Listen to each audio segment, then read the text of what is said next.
For 5 minutes, the prime time. Apart from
student கம்மியாக தான் madam இருக்காங்க, 30% join ஆகிருக்காங்க.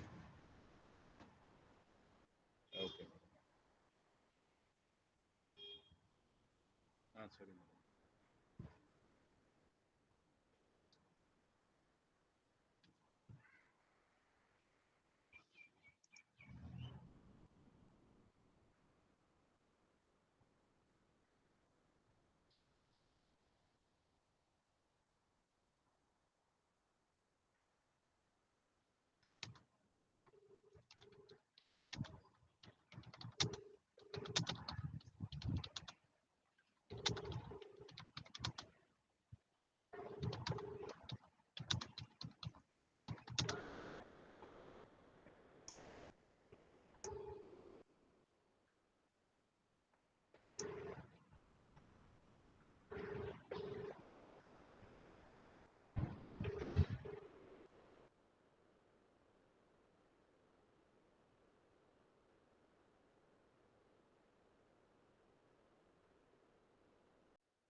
Hello.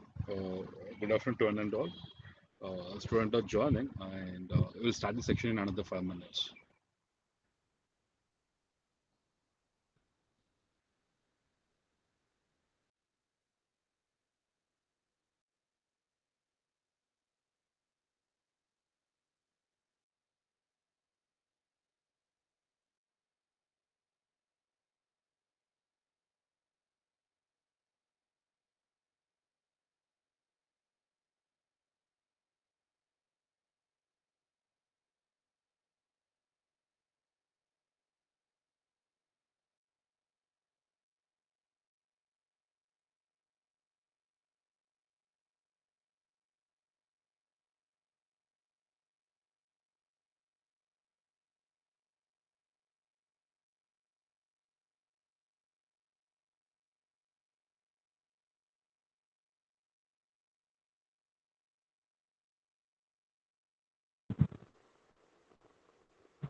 Uh, Good afternoon to one and all.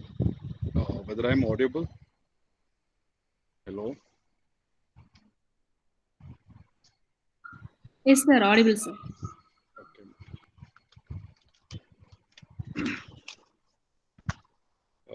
Good afternoon to one and all present here. On behalf of Ratnam College, Department of Psychology and Department of Microbiology, welcome you all for the wonderful occasions. And today is International Yoga Day. Right. So I'm extremely happy to welcome you all once again. It's my dream privilege to welcome you for today's gathering, webinar on yoga art of breathing. Today, to live together during this lockdown and pandemic period, yoga is one of the best thing to adapt as a lifestyle habit. It helps us to build a physical strong and mentally and spiritually health system. When we combine yoga with breathing and meditations, it acts as a best element to take care of mind, body, and soul. There are different form of yoga that can help us to stay physical strong and mentally balanced. And today we are going to see about one of the best yoga technique. It is active breathing. Really, it's a need of the hour actually. uh,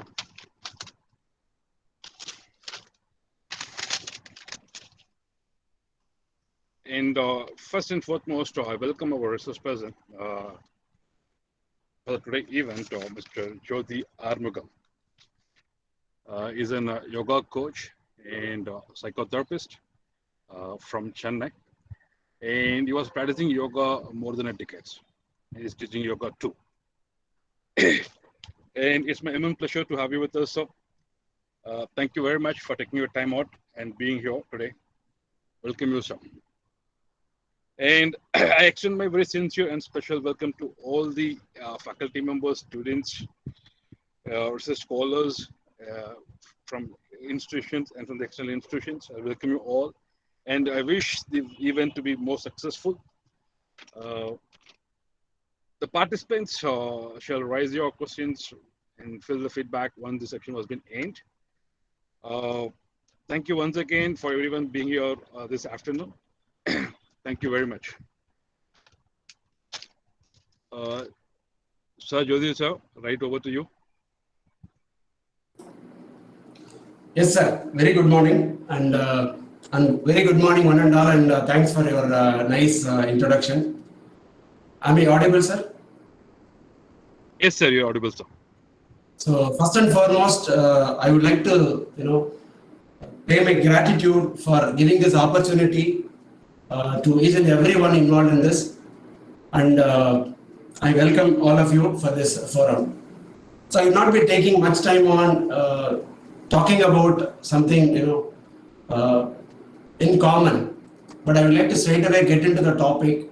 I would like to also give you some time for all of you to take some techniques which is most required breathing techniques for the pandemic today. Right. So as Sir has introduced, my name is Jyoti Arumugam. I'm basically a yoga therapist and psychotherapist, psychological counselor. And I've been practicing this for about more than 10 years. Though my journey started a little early, I just only confined to the core activity of mine for about 10 years. Why I'm mentioning here is I have been an IT professional before that. For about 2 decades, I've been into IT space with the vast knowledge that I've gained in IT as well as in a lot of institutions and interacting with people. I've come to know about a lot of strains and stresses, how people come across in the whole the walk of life, and that has pushed me to get into learning yoga first of all for my own self, and also after some time, after I realized that I have learned something, I wanted to offer this as a training to other people. And from the IT space, I have just moved a little and also equipped myself on the professional qualifications as well as on the skill wise, learning different techniques from various sources. And also I've updated myself to masters in yoga as well as PG diploma in yoga, and also masters in counseling and psychotherapy. So what I'm mentioning here is I have Western sides of insights as well as the Eastern side of insight, which I'm making it as a fusion and trying to offer so many in the forms of different programs for individuals, corporates, as well as a group of individuals and institutions like yours. Now, I'm very happy with all this fusion-based techniques I'm bringing here. I hope I will be able to give you much the best possible efforts here. And you all are requested to just be aware and be alert. It's not just going to be a PPT-based program here, though it's a webinar. I have been so known for giving webinars practically online, but very usably. For 1.5 years now, I have been converting every program of mine into this webinar styles and online programs, and practically people are just enjoying the benefit of it. I hope you would also take the benefit from me, this an hour of time invested on this program. Coming back to the subject now straight away. What is yoga? I just brief a little about it to connect novice of whomsoever is available here and the experts also here. So I will be just having something to do with the basic, something to the moderate lightness of this subject, as well as a very practical subject which you can take it as I told you now. So what is yoga? The moment the word yoga is uttered in front of any of us, usually we relate to the physical postures, asanas. That's how it is known. Even leading magazines today starts writing yoga, meditation, and pranayama, breathing techniques are taught here. But to the clarity, yoga is one word which includes all together.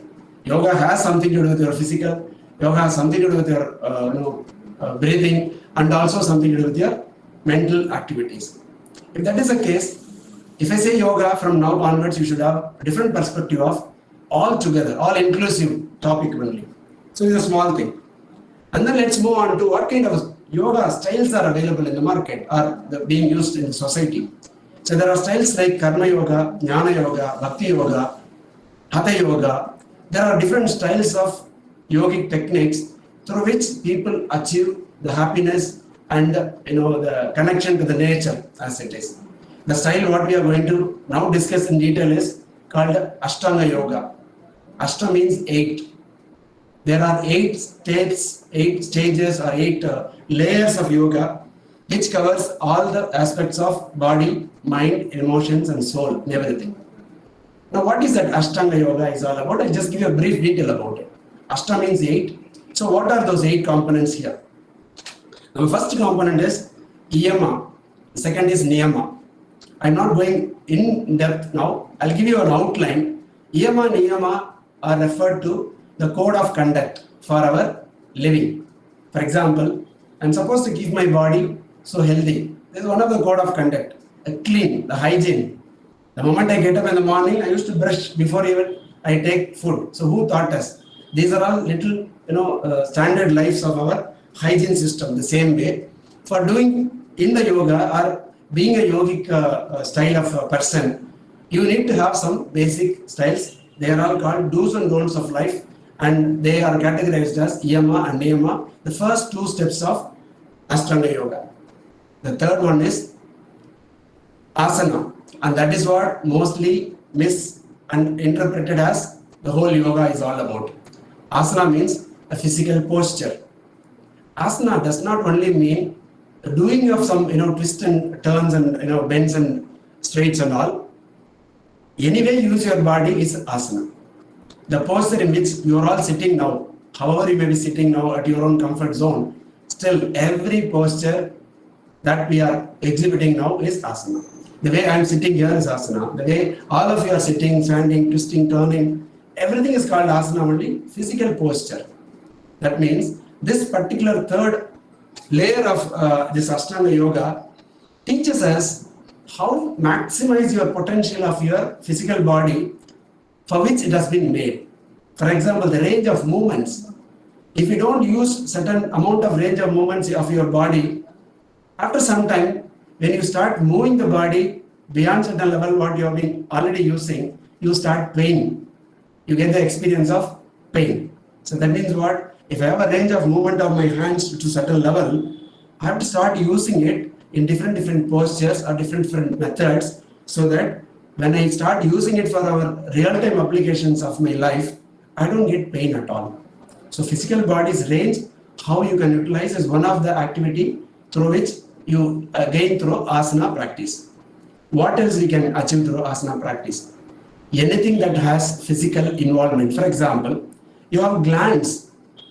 A lot of glands like pineal gland, pituitary, thyroid, parathyroid, thymus, pancreas, and so on. There are a lot of other glands also which constitutes our functionality.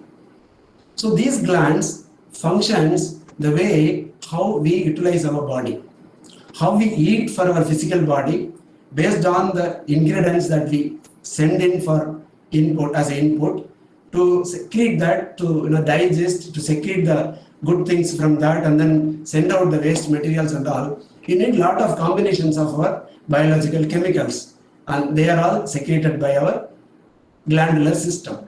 So asanas help us to make our glandular system in a very balanced way. So that is one among the application of the stage called asana. What else it can do? When you are keeping your body so fit, you are always energetic, you keep working for your every walk of your life, the application of your life. So in simple, this body is the temple and the body is the vehicle in which you live.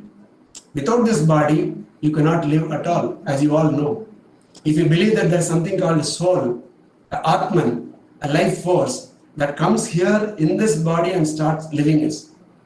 By the way of food, different varieties of food, by the way of how you manage your body, if the body is not maintained well, for example, if you don't maintain your vehicle, what will happen to the vehicle? One day it's going to break down. And most of us today, we attend to this body, we attend to this vehicle only when it breaks down. But of late, yes, I'm very happy that many of us now becoming so health conscious. But if you don't do something to the health right now, we only attend to the breakdowns. That means hospitalization that happens. When you go to the hospital, you know the side effects of the medicines that we are consuming today. And for many of us, instead of food as a medicine, now the medicine has become the food. You all know about it. Now coming back, this third item is asana, which helps us to manage our body, which is the temple of our whole life. The fourth one is pranayama. Pranayama is predominantly known as breathing techniques. And probably our title also talks about only the yogic art of breathing, which is predominantly the breathing techniques. But here I would like to give you a little different dimension about what is prana is all about. It is not only breathing that happens during this practice, it also brings us beyond breathing certain energies that is available in the nature. If you take the energy of this universe, the cosmos, or the nature, energy has completely available in nature which manages the entire universe. For example, how this earth has to rotate in a day, it has to rotate once, and it has to also rotate the sun in a given orbit. It's not just going in one zigzag direction one day and operates at a right way one day. It operates always in certain manner organized by the nature. So who is that organizer? Who is managing the way how the earth rotates? Not only earth, all other planets for that matter. Not only this sun family which we all know, but there are a lot of sun families in the Milky Way you would have already studied. So all the sun families, all the Milky Way matters, who is managing? There is one energy which is called universal energy, the prana shakti. And that is what is called actually prana shakti. That prana energy is available everywhere. It's omnipresent everywhere, in the wall, in the floor, in you and me and all the gadgets around us. Everywhere the prana is available. But what form it is available? I just give you a little more details because this is going to be helpful for you to manage your breathing techniques in much better way and effective way. The whole perspective will change now. Instead of just knowing only a few techniques, if you know in and out of why we are using this technique, it's going to be really useful for you. Now, what is available in the whole cosmos is manifesting in 5 different forms. The prana, which is a common, manifests in 5 different forms. They are all called 5 different elements. Everything you must have definitely heard. I'm just touching base with it. One is the earth, water, fire, akash, and then water, earth, akash, air and fire. All these 5 elements. Same prana is getting into 5 different elements, and again these 5 different elements constitutes in one form in a different grades of ratios. That means water and earth mixes in some ratio. For example, just say in our body we have water content of little more than 70%, and rest all the 5 elements like fire, earth and air and akash constitutes the remaining 30%. So that means what? We are the combination of the universal energy, which is called prana, which is formed in different 5 forms, but again combining into different ratios, and we are available. Now that means what? We are here available as the same as what is above. You must have heard about some terms called what is above is below. What is andam? What is in andam is in pindam. Pindam means we as a body. And then what is Paramatman is available here as Jivatman. These are the terms to prove, to tell you that what is available predominantly as a prana energy, the same energy is in us. That means we are made up of the same prana energy here. Now, with the constitution of prana, we get the energy from the same source only. That means for my earth element of universe supplies the prana. That means the energy. There is a link between the energy here with me and the energy which is available in the universe. The same way water substitutes me, and then air comes to me as energy, fire comes to me as energy, and akash, the space comes to me as energy. From where I have come, I am getting the source of energy. You may be surprised. So far we have been knowing that only energy comes from my food, and probably the air gives me energy. What else we all know? Scientifically, we all getting only this. But every food that we eat, apart from this, vitamins and minerals and other things that our physical body gets, a component of energy, it's called prana, also is carried by the same energy, solid food. Water also consists of this prana energy. The fire is having some energy. The akash is getting some energy. And you also have this different forms of matters getting the energy. how do you realize that we have energy? See, the science calls it as bioenergy, right? Bioenergy is nothing but the energy that flows from our brain cells. There's something called motor signals that passes through our nervous system and also to passed on to an individual neural network. That neural networks allows me to raise my hand like this. In a physical structure, just with bones and fleshes, it's not possible for me to raise my hand. Whereas energy in coordination with the physical structure allows me to take all this movement. For me to talk to you, the physical structure of my vocal cord is needed. But to vibrate the vocal cord to make this resonance of sound, there is the energy needed. That energy is called prana. Okay, now I have given you a little insights about how prana is available in the whole universe, in what 5 forms it is available, how it is getting mixed and forming here. Not only the human body, every species around us here. There are 84 lakhs of species available in the whole universe as per the yogic scriptures. 84 lakhs of creatures here.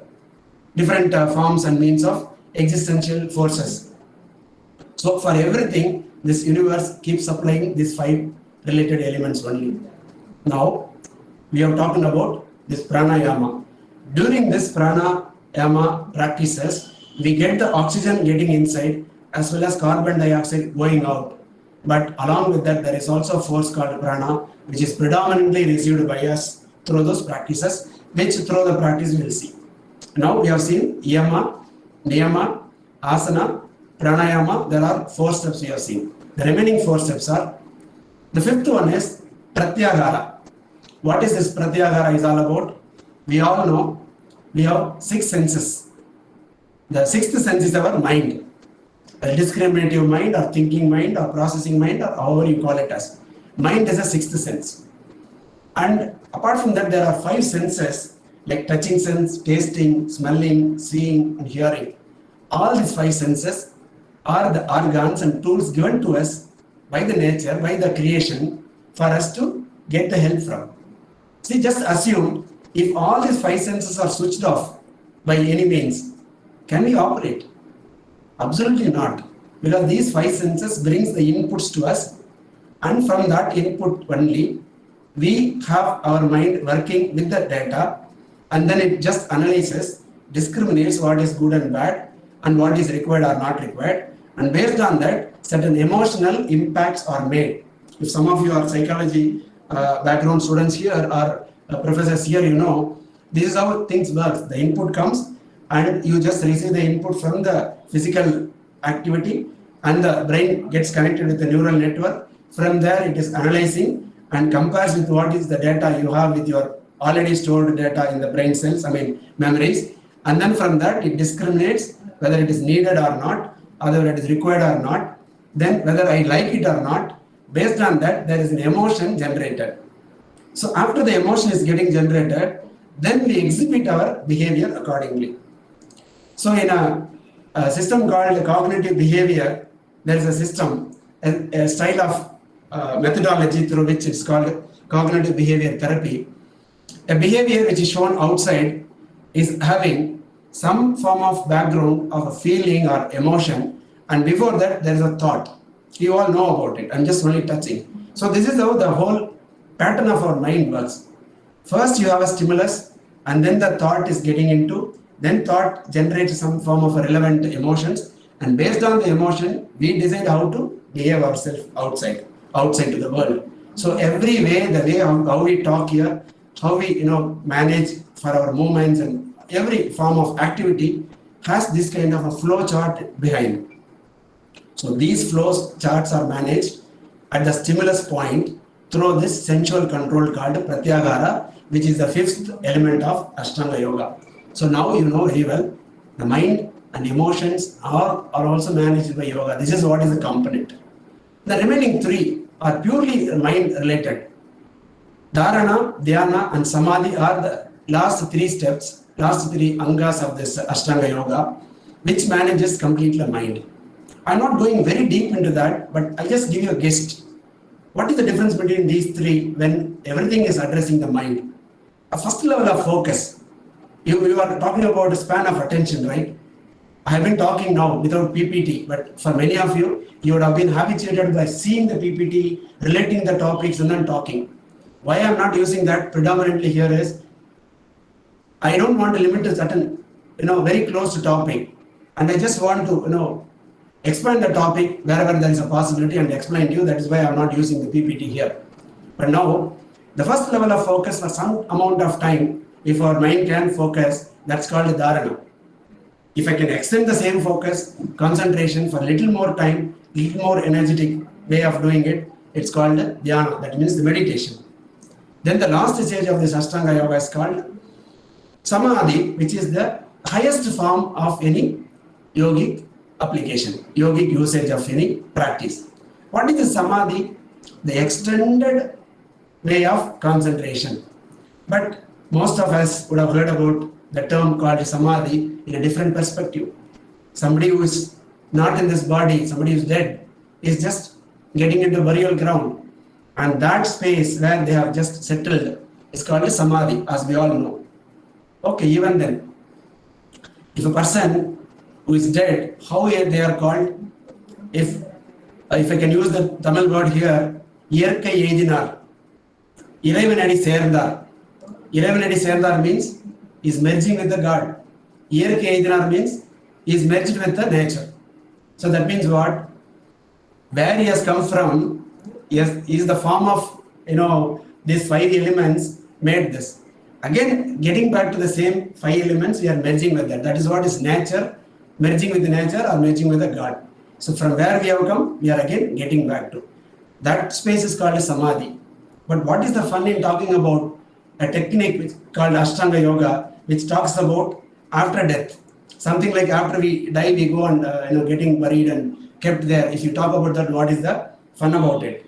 It's not that. By living itself, how you can reach the state of Samadhi? That means there should be a different meaning for Samadhi. I'll explain it now. So what is Adi? I said Adi Bhagavan. That means supreme consciousness. So this is actually Jiva Atman, that is Paramatman. The Paramatman, which we call it as Adi Bhagavan or supreme consciousness, highest state of consciousness. So what is the nature of highest state of consciousness or the God or nature? It treats every one of us equal. For instance, for every one of us, the breath available is equal. It's not discriminating, saying, okay, you are a superior person, I'll give you extra quota of energy through your breath. Somebody who has done some sin, no, I will not give you, I'll give you a little less quota only. The nature do not discriminate like that. The God do not discriminate like that. So like that, if you take each and every one, the law of nature, 0 degree, if it is heat, the water goes to ice. If it is 100 degrees, whomsoever does the 100 degrees of raising the temperature, the water has to go to evaporating stage. That's the nature of law. And that is what is called indiscrimination. Absolutely, there is no discrimination between one with other. So that quality of this nature, the God, is called supreme consciousness. So what is the relativity for us? If we can use this yoga technique and start developing ourselves to the stage of without seeing any difference among us, if we can treat us equally, treat it without any discrimination, treat the way I feel, everyone's feeling is all about. Okay, how you want to be treated? The same way can you treat? And that quality comes at the higher stage of the Samadhi. That is what we call it, Samadhi. That means Sama means equal, Adi means Adi Bhagavan, the supreme consciousness. Me using this yoga as a tool, this Ashtanga Yoga as a tool, reaching the different steps of Yama, Niyama, Asana, Pranayama, Pratyahara, Dharana, Dhyana, and reach the highest form of Samadhi. That means I become the supreme consciousness oriented person. I merge with the God, I merge with the nature in the quality wise while I am living itself. So this is the gist of Ashtanga Yoga, which I was trying to give you here. Now, among this Ashtanga Yoga, I am picking up one aspect of Pranayama alone, because we need that. The need of the hour is this Pranayama. As I mentioned, Pranayama is not only the breathing technique, but also a technique through which I receive the energy called prana. In other words, it's called life force. In one more way, it is called bioenergy. In science calls it as bioenergy or life force or prana. It is the other names called by the yogic scriptures. Now let's move on to pranayama, the core topic of what we are coming here for. Now, how do you do pranayama? Simply, we take breathing practice, breathe in, breathe out. And that's what we are already doing. Why do we need a special technique called pranayama? So if we can do everywhere, that means we are living. If there is no breath, we are not going to live. Then why do we need that special technique called pranayama when we are already using the breath and we are living with it? But now I am asking a question. How many of you here just check with your own self and keep the answer with your own self? If there are 2-3 floor building in your college, maybe if you don't use your elevators, if you have steps, if you have to walk, through the steps, how many of you take extra breath as you walk through the stairs? Definitely few of you will have that experience. That means what? When you walk through the stairs, you need more breath. That means what? The breath that brings me the energy in normal time of walking in the horizontal surface, when I'm getting upstairs, by climbing, I expend more energy. That means the energy needed, the demand of my body's energy becomes more. So I'm not getting the sufficient energy from the normal breathing. That's what it shows. That means it's not being properly handled by our own self the way how it is supposed to be handled. That means what? You may be taking small breaths. It's called a shallow breath. If we take small quantities of breath, what happens? The breath goes very little. It's not filling the whole chamber of our lungs. As you all know, there are 5 chambers. On the right side there are 3. There are 2 in the left side of our chest cage. So here, if you are filling the energy with the prana little only, by then the energy being utilized, the carbon comes here. The carbon has to be exhaled. So like this, a small amount of breathing goes with a very small amount of supply only. There is always a demand more than that of the supply which is being happens through this breathing. So to do that, this pranayama practice will help us. Okay, this is number 1. Number 2, how flexible we are. If we are not having nice flexibility, our chest cage will not expand and allow us to take more air. So this is one of the difficulties. As I initially told you, the range of expansion, the range of movements of our physical body helps us to keep this breathing so comfortably. And I'm going to give you some practical tips and techniques. I'll show you a demo and you do it with me and be prepared to do along with me also after a few more minutes of little more explanation about it. So now, when we breathe in, breathe out, oxygen goes, carbon dioxide, and this oxygen flows through the nasal passage, go to the throat area, goes to this windpipe, fills your lungs here, and getting transferred to the bloodstream, and your heart pumps, and this pathways takes the blood and reaches each and every cell. And this is where the respiration happens. You all may be knowing the difference between breathing and respiration. Respiration is a process which is happening inside of each and every cells of our body, individual cells. And there is a process. What is the process? The oxygen is taken there, fed inside the cell, and simultaneously there are also glucose, like a sugar content from our body, our food stuff comes to that cell, and this sugar, the glucose and this oxygen together inside the cell makes the process and releases the energy. It's a science, purely a science. It releases the energy, and in that process it also gives a toxic element of carbon dioxide there. A little bit of water, of course the water is again recycled and utilized for something, as well as it is sent out through our urinary system. This carbon dioxide again comes back through a different channel. You all know we are exhaling carbon dioxide. And the whole system is called a respiratory system. The respiration is what is happening inside, and what we do here is just the breathing, but the nasal passage, throat and the windpipe, lungs and heart and the passages all together called the respiratory system.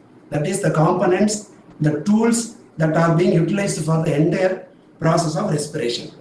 Now, if our breathing system has to be so effective, the whole system of our respiration, every tool, every part involved should be so healthy, so rejuvenated, right? That's what we are going to see in practicals now.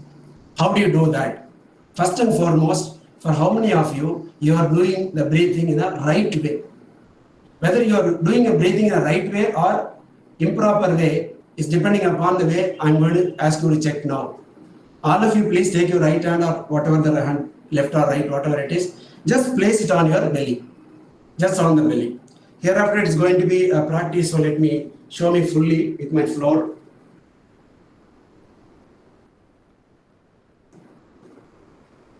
Someone has to confirm whether my picture is fully visible. If not, I'll adjust my camera. Yes, sir, it's visible, sir. Is it okay? You are seeing me fully? Yes, yes. Yeah, fine. Thank you. So now, keep your hand, one of your hands on your just belly on the top of your stomach. Keep the other hand so freely. Gently breathe as you normally breathe. Breathe in and breathe out.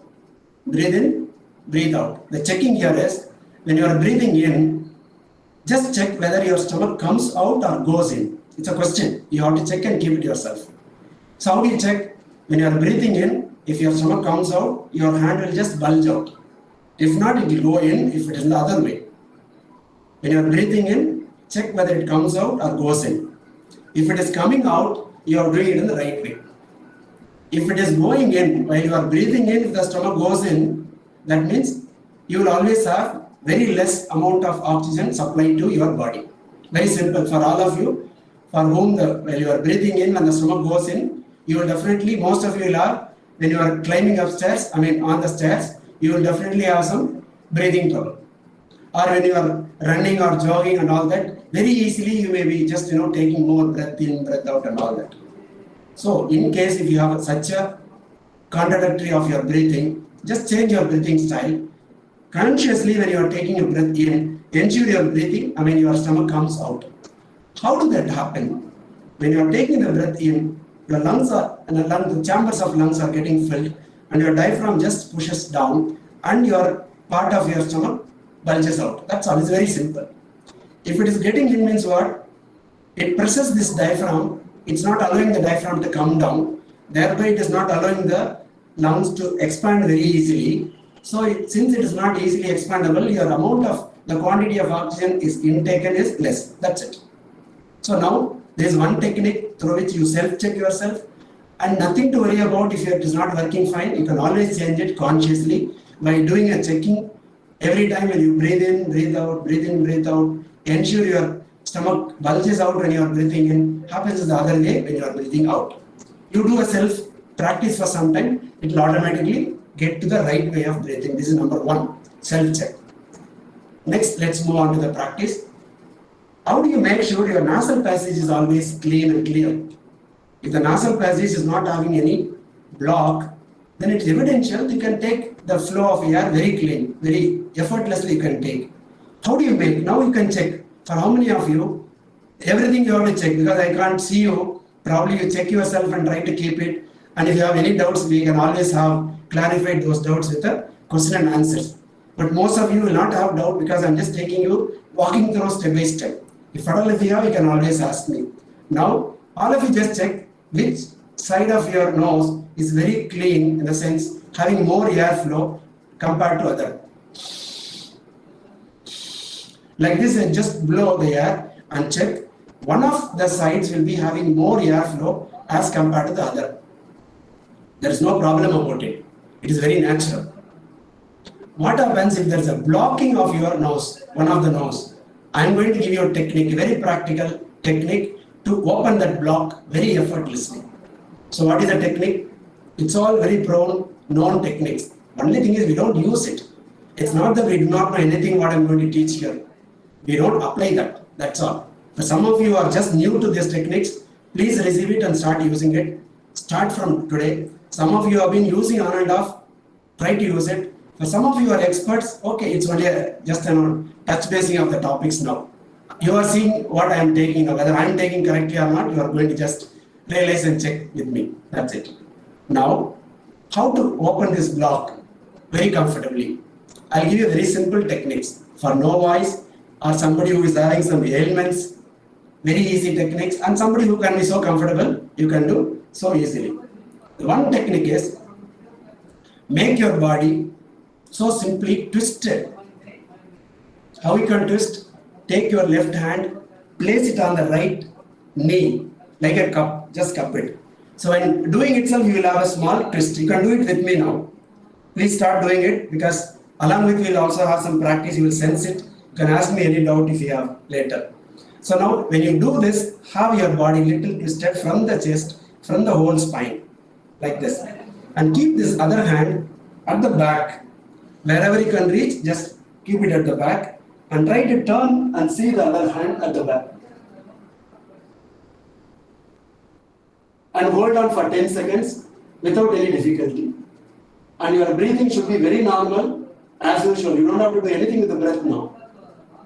Hold on for at least 10 seconds and then come back normally and take a deep breath once. Now do the other side the same way. I'm taking my right hand and placing it on my left knee and using my left hand to go back. I'm twisting, keeping my normal breath and holding on to 10 seconds.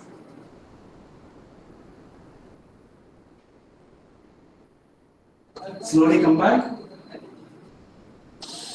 Take a deep breath. If you start doing twice, thrice like that, you can immediately see that both the nostrils will have some freeness of the airflow. You can easily see that. Okay, for some of you having some problem on your spine, or you have having some issue with cervical spondylosis, or your lower back pain, or some kind of issues with your chest and all, who cannot do it, very simple, but it will take little extra time. Make a fist out of your hand, each hand. Fist means you have to take your thumb on your center of your palm and just close with all 4 fingers and place the fist under your armpit. Armpit. Keep it like this. Now, just start taking breathing in, breathing out for some time continuously. Very normal breathing. You don't have to hold or you have to force or anything. Gentle breathing. Take a deep breath and breathe out comfortably. Like this we do. For those who cannot twist, this is one of the best ways. Those who are bedridden, those who are having very severe physical ailments, who cannot do it, at least this they can use it as a tool for opening this area. And the third one also I will give, somebody who can do much comfortably. See, this is the first grade, very simple. And this is the second one. I also give something which is superior and which is most popular today. If I show you, you will know what is the name of it. Now, in our terms, it is called Thopu Karanam. But today, most of us forgot the Thopu Karanam, but we only bring Super Brain Yoga as a term. All our forefathers have given everything for us, but we have forgotten. And then this goes to Westerners. They name it as different. They do some scientific research based on that. They give a paper and they give a name, they pattern it and then release it. Then we start doing it. That's what is literally happening. Now, if you have heard about Super Brain Yoga, which is nothing but keeping your right fingers onto the left ear and vice versa with your left hand to right this thing, and you have to get up and get down fully. Right, I'll just show you how to do it.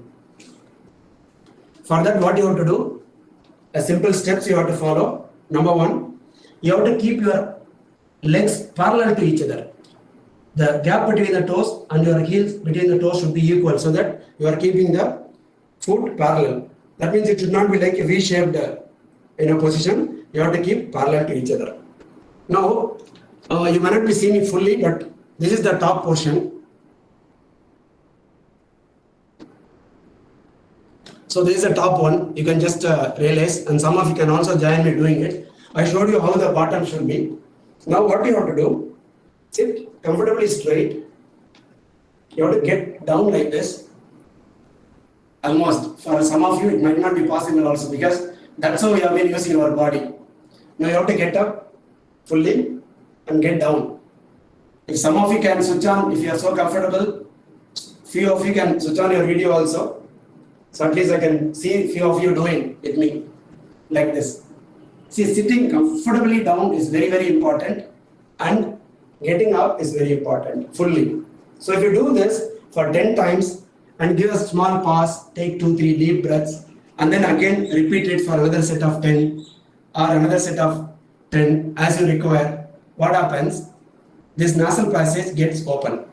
This is one of the side effects, one of the side benefits of this super brain yoga, or otherwise our term is called Topu Karnam. What are the other benefits? So the moment you call it a super brain yoga, it's something to do with the brain, as you all know. There is a concept called midbrain activity. And even there is a special training given for the children nowadays, midbrain activity. It's simply nothing but making both the brain equally operatable. As you all know, your left brain goes to the logical thinking and right brain goes to the emotional part of it. Or, okay, literally if you take front and back, lobes and all constitutes, and where there is a location of all those things and all, I'm not getting into too deeper. But left and right brain parts starts equally getting into functionality, so that the equality comes into midbrain activity. Or in other words, you have pituitary gland and pineal gland. Those two glands are getting very righteously activated, through which you have this benefit of this particular Topu Karnam. Okay. During that also you can see the nostril passage gets opened, and your body will have your chillness and heat and cool balanced during this practice. And naturally, because you are getting up, getting down, getting up, getting down, where and all your parts of your body is just twisted, not twisted, folded and then stretched, folded and stretched, you have the benefit of it. See, if all of you or some of you know, when you go to temple, what is the first area we go to? We are supposed to go to. We leave our footwear and just clean our footwear, our foot. Then first and foremost, we have to visit a god called Vinayaka, right? Vinayaka போய் ஒரு கும்பிடு போட்டு தான் நம்ம போகணும். So when we do that, what happens? We only do this Topu Karnam, and that is why customary. The moment you do the Topu Karnam, what happens?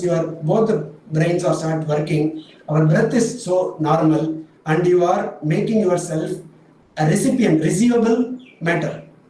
And after that, you go to other parts of the god and do everything and go to a main area of puja, and that's where the energy flows as a storehouse, and you receive the energy through sound or through arati or through mantras and other things.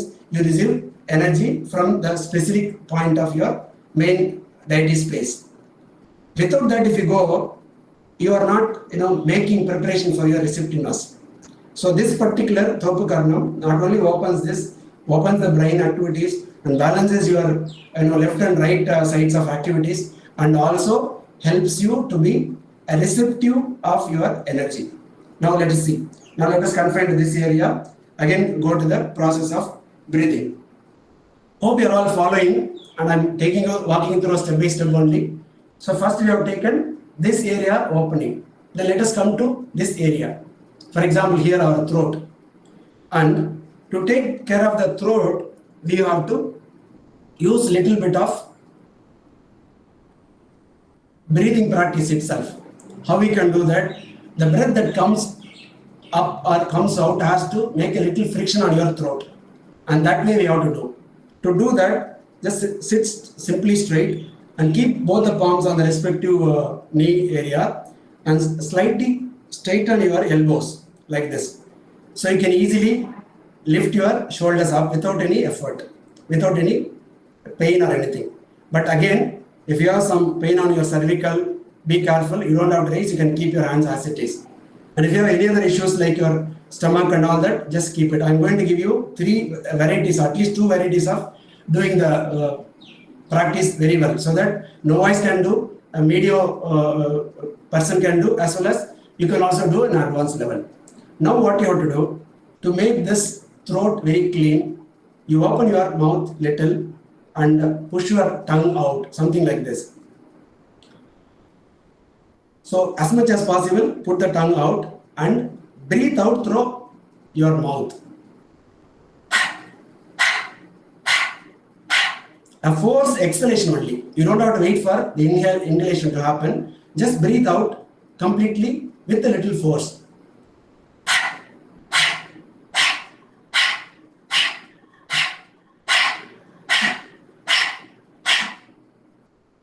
So this makes a friction here and also thereby corresponding sound. I give you a warning, who are not supposed to do. Somebody who is having heart ailments, something with high BP, low BP, or bypass surgery, those people, and somebody who is having hernia or some surgery done in your stomach, or ulcer, women during this menstrual cycle, during that time alone, during that time, this way of doing things has to be avoided. Then what is the benefit? If this has to be avoided, how can I get the benefit of it? What is the alternative? I'll give you a very slower phase of the version of the same thing. How you can do it? Same thing, you can raise it or keep it here. Do the breath out very slowly.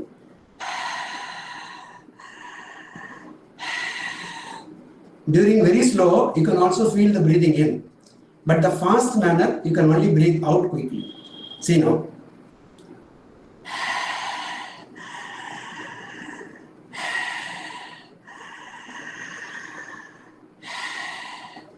See, without jerking your stomach area, if you can do so comfortably, slowly and steadily, that's fine.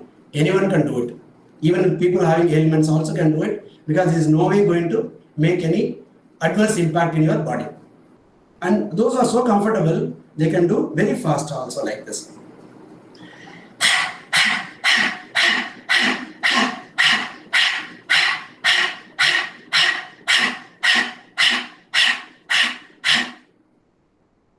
Like this. If some of you do it with me, immediately you can see the brain area having some, calamities. The energy flows, immediate freshness, something will happen. The whole body will also get immediate freshness through this. Though we are only trying to clean here, the effect of that cleaning also pushes the bioenergy, the so-called prana energy, into our system in a much better way. It just flows here and there in our body. That means you feel immediately a freshness. If some of you can take 1 minute and try to do it with me, you will really feel the energy, and you can also share with me in question and answer session. You can do it right now along with me. Those who can't do it slow. Those who can do it faster with me.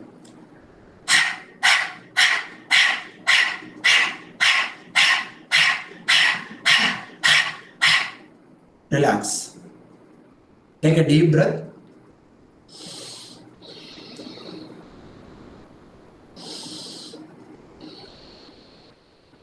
Now, this does the help of doing the rejuvenation at our throat. Not only that, when I'm pushing my air out forcefully, what happens? The content of my lungs, that means the carbon dioxide element, is forcefully evacuated from my lungs. What happens? You are making a room comfortably for the oxygen to flow again in. That's the thing. That means by evacuating completely, you have more chances of taking more air in and supply to the demand so comfortably. That means when you do this, your supply by nature happens more or equal to that of the demand of our body. So you'll be always feeling fresh. That's the secret of it. And this is one side of oxygen flow and carbon dioxide outside. And little more going inside, there are something called dark spaces in our lungs, where the area is not filled with air at all. You are not taking sufficient air for the filling, so it just goes with the shallow breath, fills on the top portion, immediately you release it out. It goes here, release it out. Some part are not engaged at all, so effectively as compared to the upper portions of it. So thereby, the pandemic, this things that goes inside and gets into accumulation, get settled there. The bacteria and other things get settled and they start doing its own growth function, affecting our lungs or the other areas. So since you are not making the space empty or making the space idle for something to happen, you are pushing it out, whatever comes there. So it is getting again and again rejuvenated. It is healed if at all, if you have any issues also. Now, duality, one is your lungs are getting so clean and you are getting more space for the lungs to get in, and also the throat is getting very rejuvenated. The clean air comes out and goes very forcefully. Now we are doing this. We have made ready this portion and lungs also. And of course, our heart and other pipe, our internal system, which will take care. You are not going to do any specific practice for the blood flow to happen. There are different practices for that. Right now, these three techniques are quite enough for you to manage these portions of your respiratory system. Okay, now, what is this called? This practice, like this, it's only a preparation. So what is the next point of this is a real core activity. You have to close your mouth and do the same soundful breathe out through your nose, like this.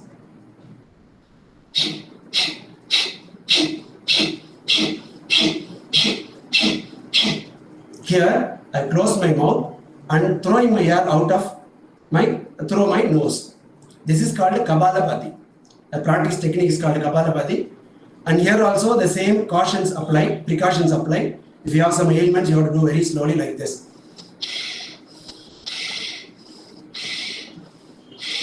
Like this. If you have no problem, so comfortable, you can do it faster. Faster is better, but if you can't do it, then there is no other way. You have to at least utilize the downgraded version of your practice. The Kapalabhati, why it is called Kapalabhati? Kapala means our skull. What is inside our Kapala is our brain. The energy goes to the brain cells, the neural network, and brightens that. That means energizes and gives more energy. The Padi means it's brightening, shining. So our Kapala is getting shining through the energy flow. That is what it means here. So now you know a technique called Kapalabhati, which helps you to be so energized so quickly. And one more technique I'll give you in alignment to this. This is called Bhastrika. So the Bhastrika technique is this.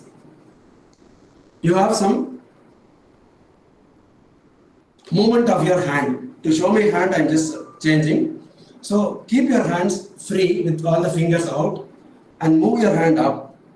And when you are bringing the hand down, you have to make a fist and bring down like this. So fist comes down, fingers open, goes out, up like this. There is a physical movement, step 1.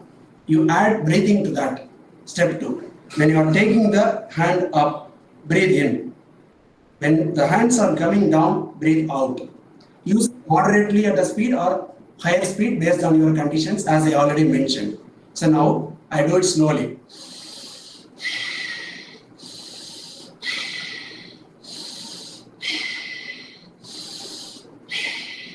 One single breath, breathe in, breathe out. If you can breathe in slowly, your hand has to go slow. If you can breathe out slowly, breathe in slowly, hand has to go slow. If you can do it faster, hand has to go faster, like this.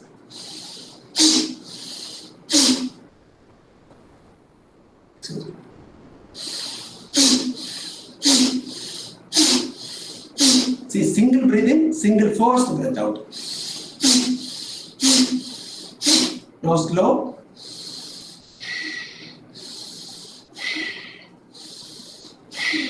This technique is called Bhastrika, which also has all the benefits of what I have listed for Kapalabhati. In addition to that, this chest cage gets expanded and contracted. It just opens up and closes up. Closes means it just reduces, compresses. So when you are taking up, it is expanded, so you can breathe in for more air to go in.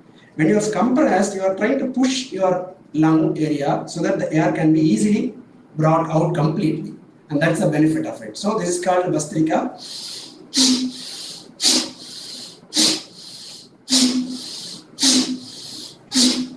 That's it. So now you can just see your nose is very clean and free, having a free flow. Throat is pakka, and your lung area is also very prepared for your breathing, perfectly done. Now let us just move on to only one more technique. Sir, is it okay if I can continue for a little more time? Yes, sir. Yeah. There's only one technique which I'll impart, and we'll go for Q&A next. So the other technique that is also predominantly and popularly known, that's going to help us in balancing our emotions, balancing our bodily temperature, and also it balances the whole energy system. That's called Nadi Shuddhi Pranayama. The name Nadi Shuddhi Pranayama refers to pranayama, it's a technique, breathing technique. Nadi means the channels through which internally the whole energy flows. And Shuddhi means cleaning. That means a technique which is used for cleaning our energy flowing tubes or the pathways in a very nice way, so that we have the energy flowing very comfortably across the whole body. Now you can ask me, what is that energy you're talking about? How do I realize it? And we are talking about prana that comes through our breath, or food, or water, or different source of prana we are talking about at the initial stage, if you can remember. Now that is what we mean. But where is the prana reside in our body? I know my food stuff goes, definitely I know it goes here, getting digested. We all know all the anatomy. And that's how it is getting operated. Where do the prana reside in our body and operates? Here helps our yogic system. Our yogic system also says there are 5 layers of our existence, 5 cells. It's called the Pancha Koshas. The kosha means a layer or a shell. So one among that is this physical body. In simple terms, if I can refer, I say there are 5 bodies we have. Maybe some of you may be surprised. We have 5 bodies within us. So like that, hereafter you can just say, I'm not single, I'm 5. Now, tani aalilla, and the mari varalila joke, and the mari, like you are having not 1, you are 5 inside of you, there are 4. The physical body is 1. And what is the other body? Annamaya kosha, pranamaya kosha, manomaya kosha, vijnanamaya kosha, anandamaya kosha. These are the different shells, layers. I'm not getting deep into that. There are 5 bodies, among which 1 we know already, and there is one more called the prana body, in which this energy what we receive and go resides. The prana body is as good as our physical body, and it just aligns at the shape of our physical body and works in alignment with that. It coexists. That's it. So that means, like our existence of our physical body, the flow of all these nutrients and all that, that prana body also has the channels, the pathways through which the energy moves from one place to other. Those channels are called nadis. There are 72,000 nadis, channels of that kind exist as per the scriptures of our yogic system. So those nadis, the flow which has to happen in a proper way, is getting blocked due to various reasons. To remove that block, this technique what I am going to give you will help you. So what is the technique? Number 1, technique is very simple. You have to breathe in through your left nostril and release the breath out through right nostril, and again breathe in through right and breathe out through left. It's very simple. With both the nostrils we used to breathe in, breathe out. This happens by nature. Now we are going to block one side of a nostril and then breathe in through a single and close the other and release it out, again vice versa. The alternative nostril breathing, or Anulom Vilom in yogic terms, or you can just say, like Idakala Pingala. Okay, that is also another name of the left side and right side. Okay, now I am going to give you, you can also do, all of you do, comfortably sit straight. Now use your thumb. You have to make your hand like this. Thumb you leave it free, little finger and ring finger leave it free, other 2 fingers fold it, something like this. Now turn your palm towards you and use the thumb for closing your right nostril. Very gently you close it. You are not supposed to twist your nose. Just simply at the entrance you fold, touch it so that you can get close at the gate. Now breathe in, along with me you can breathe in through left nose, comfortably without any much force. Now once you have completed the breathe in, close the left nostril using your ring finger. Open the right nostril and breathe out through the right nostril. Breathe out comfortably. Again breathe in through the right nostril. After you have filled your lungs, close it with using thumb and open the ring finger to release the air out of your left nostril. So this way of breathe in, breathe out, and again breathe in, breathe out this side is called one cycle. You can do as many number of cycles as you wish, but as much as you keep doing, this balancing of your right brain, left brain happens. And the balancing of your whole energy system happens. Along with the cleaning, it also helps you to make both the brains so active. Midbrain activity can also be achieved through this practice. And you must have heard about a concept called Ardhanarishwara. Some of you have already heard about it. That means for Shivan, the left side of it called Shakti, Parvati. That means feminine. It's referred to a cooling energy. Moon, the right side is masculine, referred to sun, the heart. So in our body, our portion of right side is hot, left side is cool. It does not mean always our right side remains hot and this remains cool. This gets into this and this gets into this. Vice versa, this goes. In the doctor symbol, you can see two snakes going this way and forming the structure of interlinked thing. Similarly, when you go to some of the temples, you can just see in the rock, they would have sculptured with two snakes going like this and touching. If some of you heard about a concept called Kundalini Yoga, it refers that. That means it refers to the flow of energy from down top. Okay, and that flow of energy, one side is called Idakala, other side is Pingala. When those two are merging together and making a very balanced activity, that's called Sushmana or Surumune, Sushmana Nadi. So this is Idakala is one Nadi, this is another Nadi. Out of 72,000 Nadis, these three are the core Nadis. That's why people say you have to always sit with your spine straight. When you are sitting with the spine straight, this balance of left and right happens by default automatically. If you are sitting like this for some time, the straight flow do not happen. The flow is getting distracted. Thereby you have the obstruction of the flow and you have the pain. The pain itself is the obstruction of the flow of any energy physically as well as in the prana body. So when you can do this Nadi Shuddhi Pranayama, I told you what are the benefits, right? So this as a package, this as a whole system, like preparing this, understanding what is prana, how this prana comes from, you have discussed, and we have discussed what is Ashtanga Yoga, what are the Angas, and one among that Anga only we have taken for a detailed discussion. I briefed you about what is this universal force, the prana is all about, how this is getting formed with 5 elements, how they again constitutes and makes human body as well as all other creations here.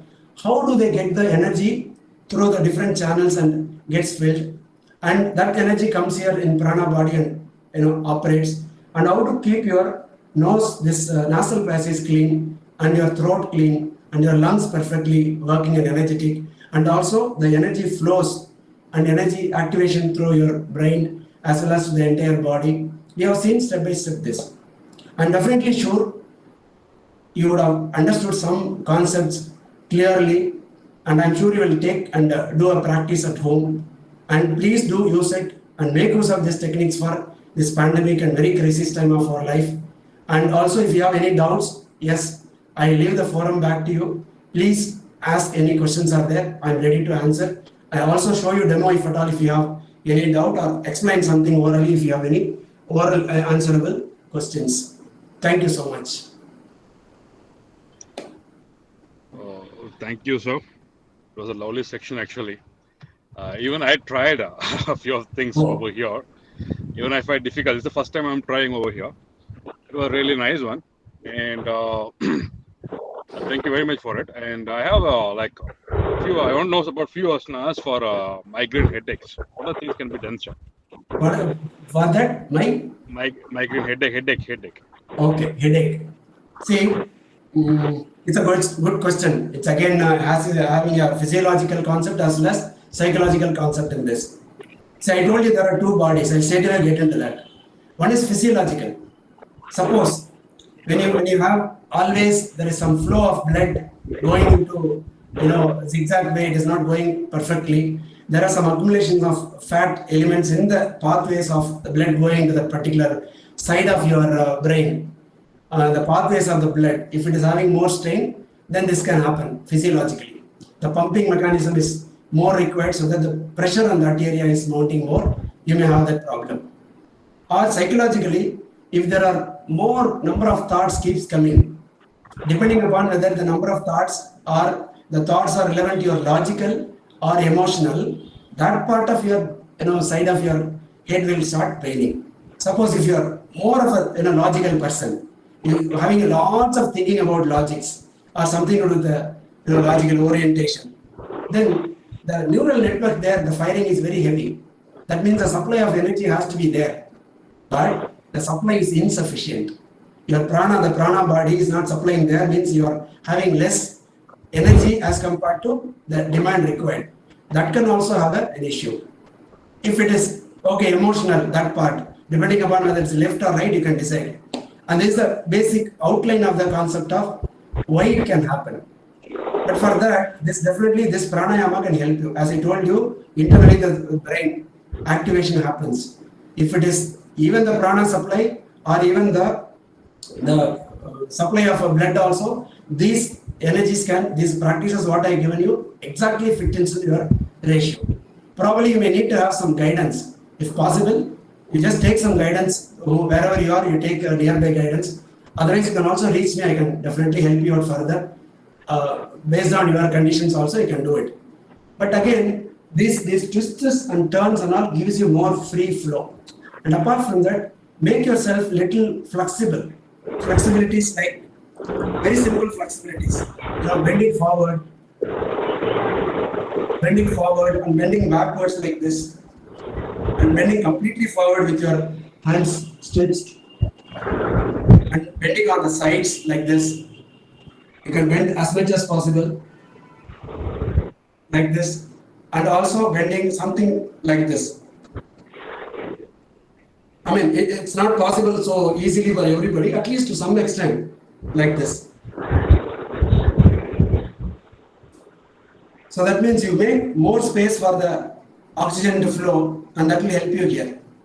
And also, you can get into meditation for, in case if you are having more number of thoughts, okay, more uncontrollable thoughts or uncontrollable emotional things. Meditation will really help you. Of course, this forum I cannot. I don't have time to go very in depth to this, but you can go for mindfulness, mindful meditation, or something to do with the breath observation meditation. When you are observing your breath and your brain waves like alpha, beta, theta, delta, those waves can get very moderate level. If your theta waves are getting, the beta waves are very heavy, specifically, this kind of migraine, one side pain can happen. Number of thoughts, if it is going beyond 35 level, then you have this issue in general. So I would suggest have some flexibilities as I just started showing you, and completely follow my practice of what I've given you, the breathing techniques. And in addition to that, take some guidance for a meditation that can really help you all together as a combination. Thank you. Good afternoon, sir. This is Ilanjiyam. Yes, ma'am. You are explained very well, and your poster shows that you are a very good yoga master. And thank you very much, sir, for this pandemic situation. The Ratnam College is arranged in the best way. And actually, I learned Kundalini Yoga and also practicing. So after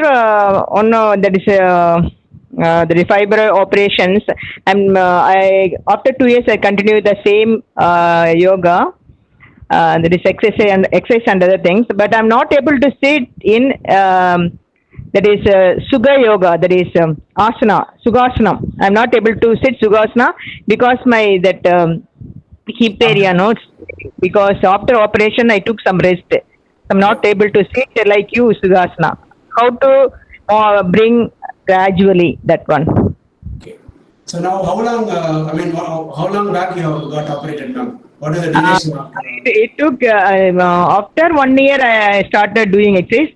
There is 2009 I got operated. 10 years over. Oh, 10 years. So 10 years.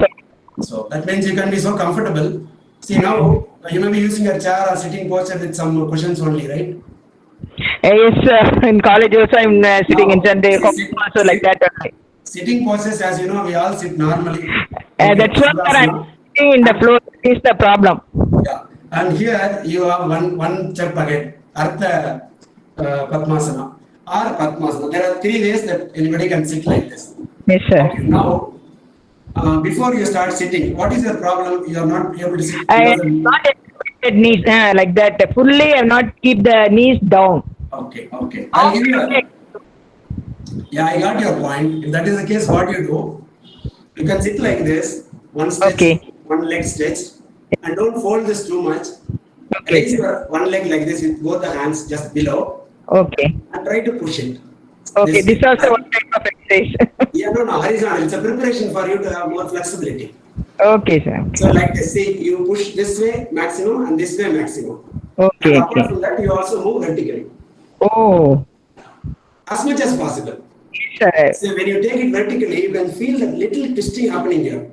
Yes, sir. When you do this, the internal, inside of your inner thighs will get extended. Yes. When you do this, this side of your thigh gets extended. Mm. And you can do the same way for the other leg also. Sideways as well as up and down.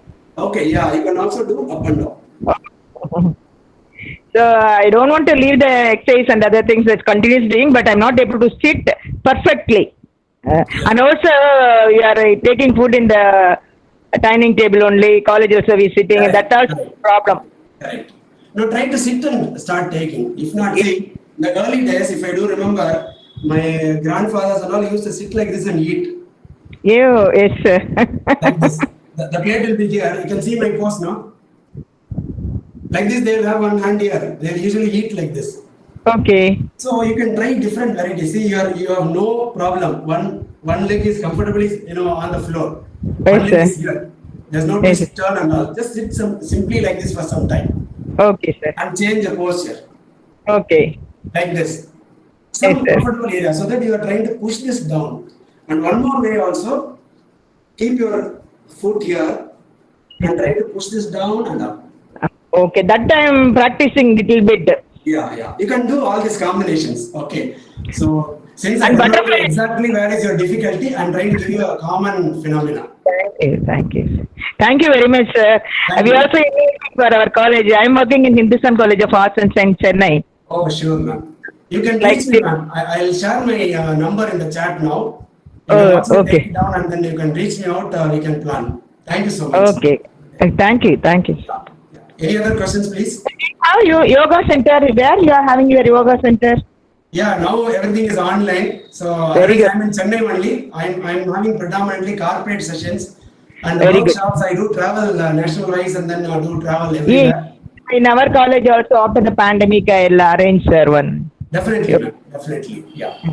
Thank you. Thank you, sir. Thank you. Thank you. Any other questions?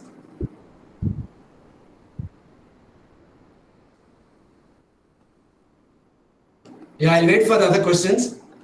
Meantime, I'll share my number there in the chat. Yes, sir. Yeah, please. I'm waiting for the questions only, sir. Any questions from the Or audience? anybody wants to share their views. Meantime, that can also be done.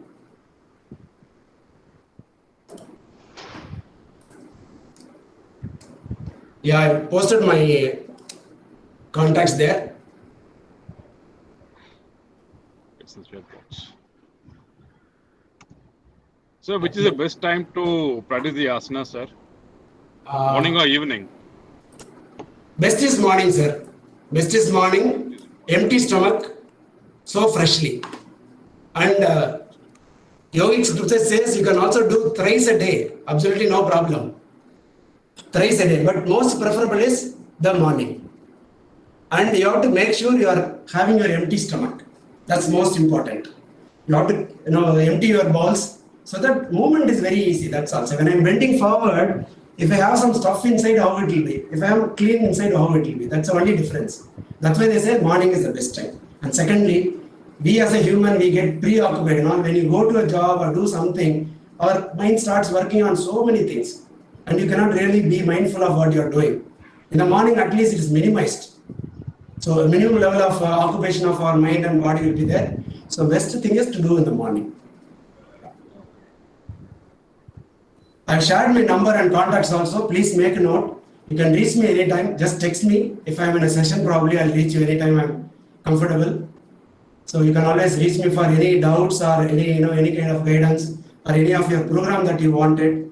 I also do programs for corporates and institutions like yours.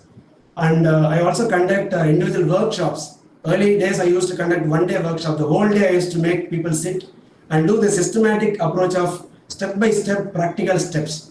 You would have seen it now at least half an hour. I briefed you what it is and showed you how it is. Probably I don't know whether you are able to do it, but if you are in front of me, I would have definitely seen how you are doing and guided little much better.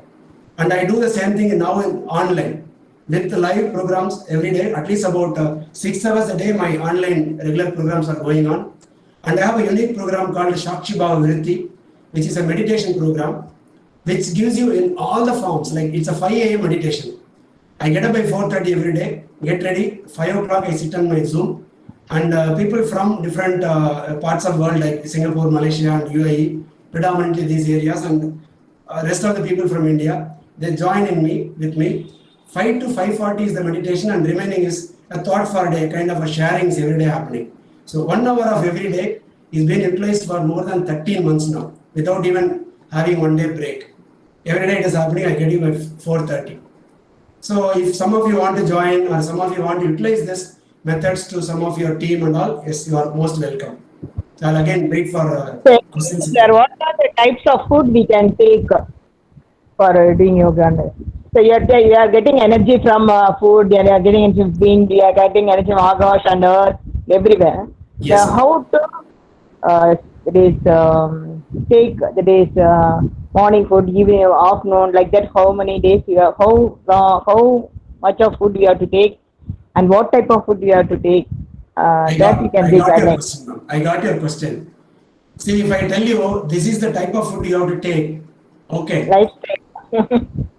that's going to be not acceptable by everybody. You have your own pattern of taking, but I put it in the other way. You take a food that is most comfortable for your body, number one.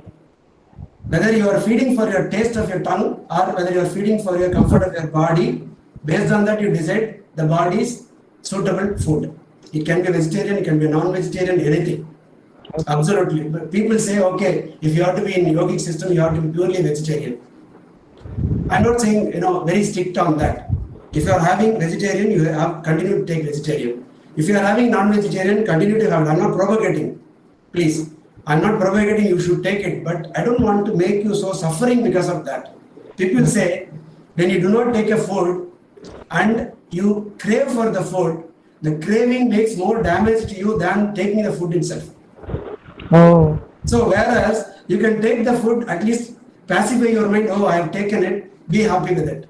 The craving do not makes more damage, that's what people say.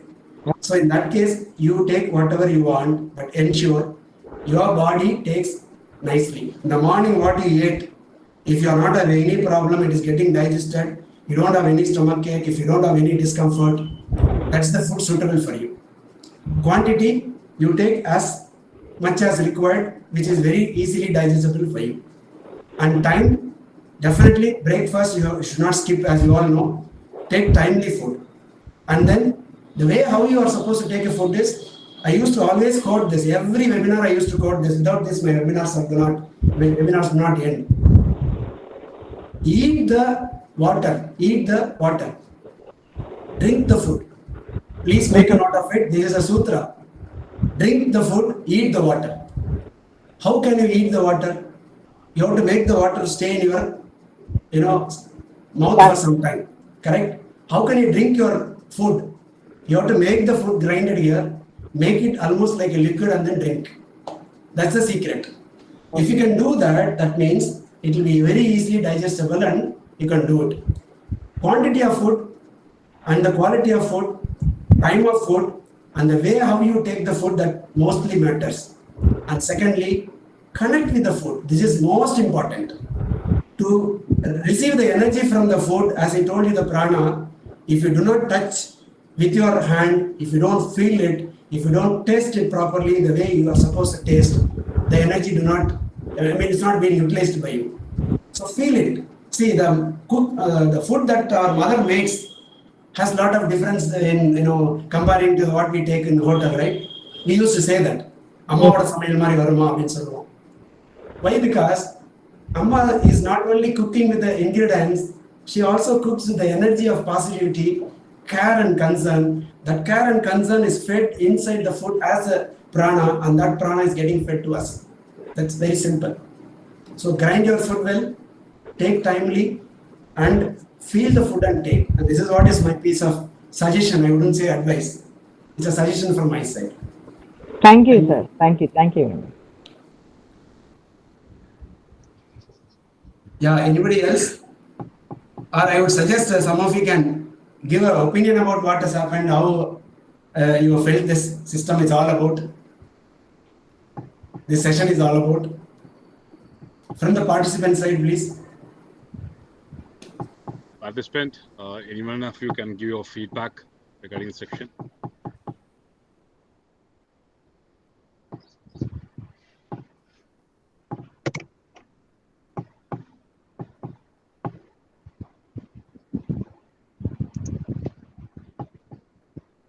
Otherwise, you can post in the chat box. Yeah. Please go ahead, sir.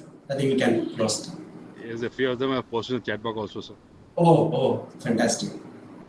Yes. Krishna Vinay posted. Thank you also for the wonderful section. They have posted. A couple of them have posted. So really, it's a very useful section actually. So after this lockdown, 100% you have to visit our campus once for the lockdown. Definitely, sir. Surely. Okay, we'll plan for the faculty members. Definitely, sir. Okay, so now I call upon Ms. Soumya, Professor Department of Psychology, to give the vote of thanks. Good afternoon, everyone. I suppose I'm audible. Yes, ma'am. You are. Thank you. Good afternoon, everyone. It's my pleasure to propose the vote of thanks on this occasion. First of all, I would like to thank our resource person, Mr. Jodi Arumugam, Ashtanga Yoga coach, psychotherapist, and mental health coach, Chennai, for his valuable present and giving us an insightful session on the yogic art of breathing and exposure to various practical parts of it. Thank you so much, sir.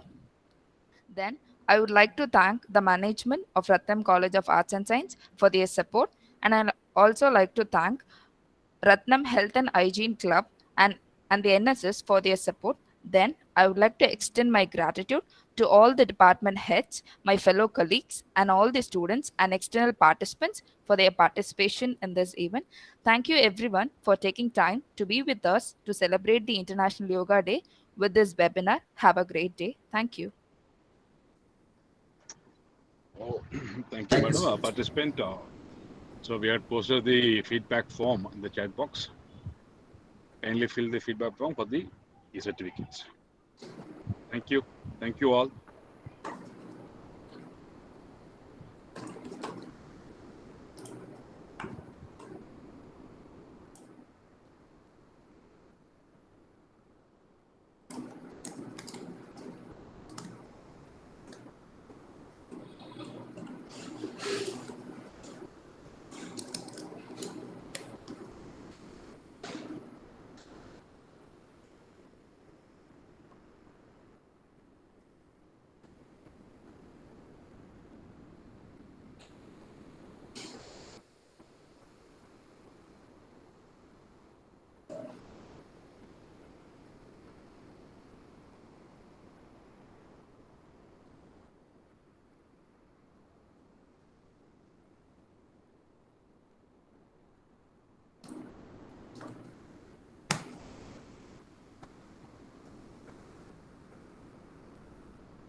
Thank you so much, sir. I'm leaving. So I was just going through the chat box.